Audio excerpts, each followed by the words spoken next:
So about the southeast and the church there, it's a very difficult and very different part of the country because people there are mainly Kurdish, where we live in the southeastern portion of Turkey. And there's also been a lot of history of Christianity there in the past that has been erased ever since then. Unfortunately now, there used to be a lot of Armenians and Assyrians used to live in our city, for example, in Diyarbakir, just up to 100 years ago. 60% of the city was Christian, and now they're all gone, they've been erased. And slowly the church has started to grow from a home group, and in many other different cities, small home groups have grown up as well.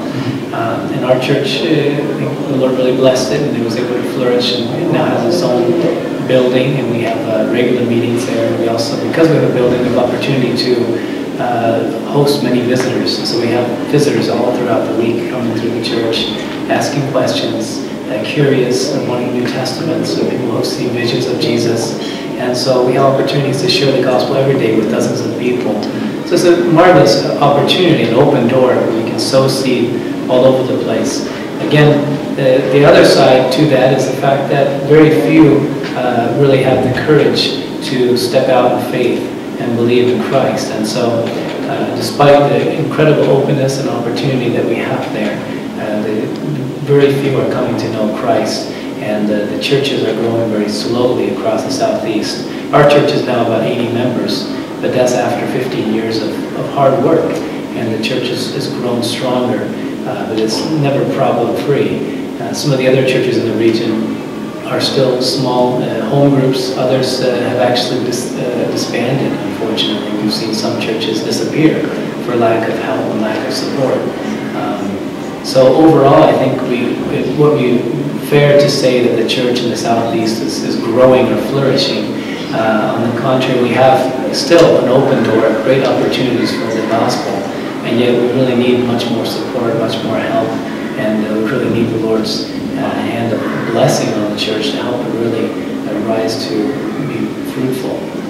When you say more support, and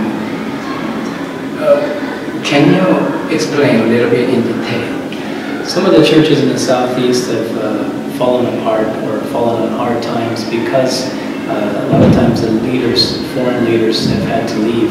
Some have left prematurely, others have been forced to leave. And what has happened is so many of the churches, before they had their own established leadership structure, they were left and abandoned on their own. And so many have really had difficult times, and some have, like I said, they had to close their doors.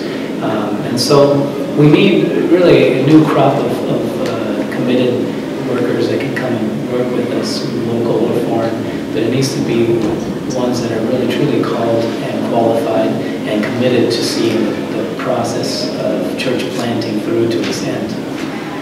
But when I first came to Turkey, like most foreigners, our innate, natural reaction or response was to get out new cities and try to plant new churches.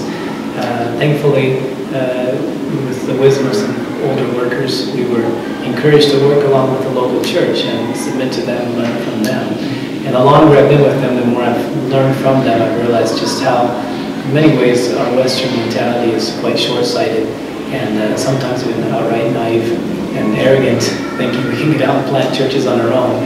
And so my mentality over the years has really changed radically, my understanding of how church plants should take place. And anymore, instead of us as foreigners going out and planting churches, I think I much rather would go out with the help and the blessing of the local church and plant new churches with and through them. And so after years of working with the established church in Diyarbakir, for years we've been praying about a second church plant and about planting new churches in other cities. And so the church is slowly gaining an appreciation for that vision. And so this, 2 years ago, we were able to help a new church plant in Mattix, south of us, and to send a couple of families to work with them. And that was a first step for us.